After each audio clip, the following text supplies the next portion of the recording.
Hello people, and welcome back to my channel. Before I continue, if this is your first time, don't forget to subscribe, but if you've been coming for a bit, welcome back.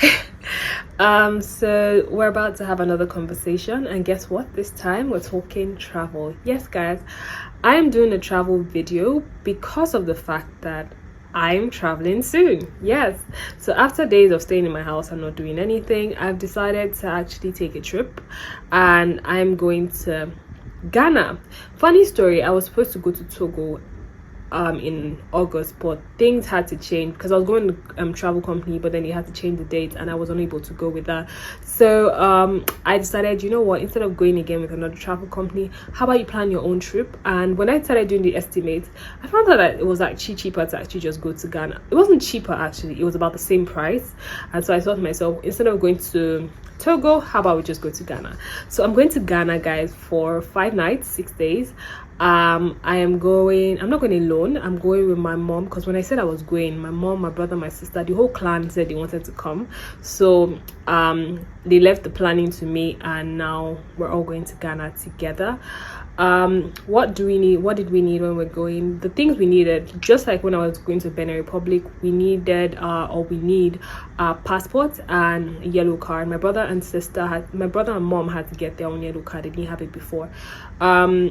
If you guys have watched the previous video, you would understand how to get a yellow card. If not, you can just go back to the Benin trip and check how to get your yellow card. It's pretty easy and it's still 3,000. But I would tell you guys some of the things we paid for and how much it was while we're paying for them. So this is the pre-stage, and the pre-stage involved me coming up with an itinerary of what we're doing per day. We might not follow it, might change some things, considering the fact that my sister, has like a bunch of people that she knows in Ghana, and because she lived in Ghana for about almost a year last year, so she does have some knowledge on it. So some of them might require us to change some things, but it's fine. There's still an itinerary either ways. One of the most important things to do when I was planning was transportation and accommodation needed to be taken care of. For accommodation, as I said, my sister actually stayed in Ghana for a while, so I consulted with her and I asked her where we can stay in Ghana that was center of town, so we don't spend a lot on like moving around and we get to see as many places as possible in Accra. And she suggested we stayed in Osu. I heard Osu is a bit expensive, but really I don't mind as long as it is in the center, and most of the places I don't have to spend like 40 or 50 cedis on transportation. So we decided I got an apartment in a 2-bedroom apartment in Osu.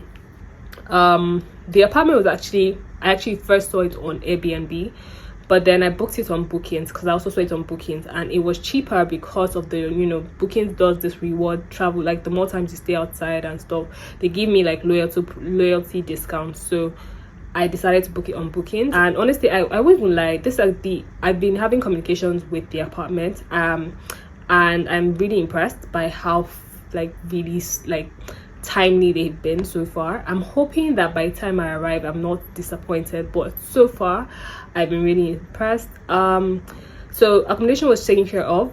The actual total fee for the accommodation for the 5 nights was $243.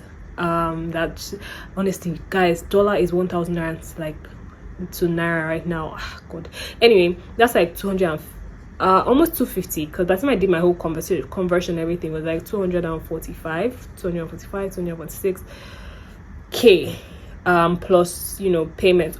Payment, that's another thing I should actually explain.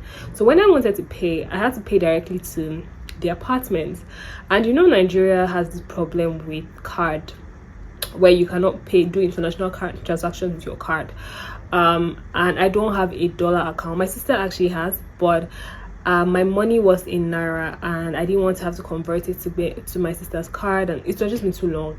So I was thinking about how to pay. I was already having a problem with that, and I sent the accommodation a message, and then they sent me back a link because I have this card, the cheaper card that I use for international transactions, but I couldn't use that card because it was not connected directly to Bookings.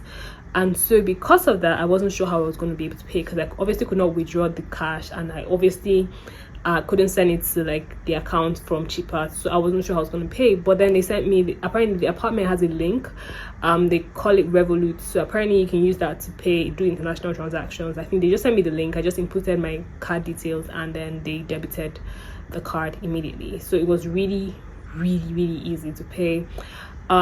Transportation is the next thing.